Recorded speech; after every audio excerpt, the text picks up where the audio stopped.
It was wrong of me to turn this into a parts car. I was gonna possibly make it drive, but anyway, it's in my front yard, and now I can't move it by its wheels.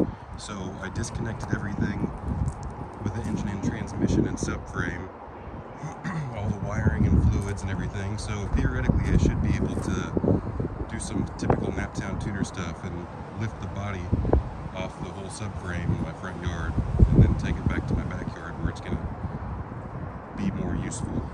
Let's go.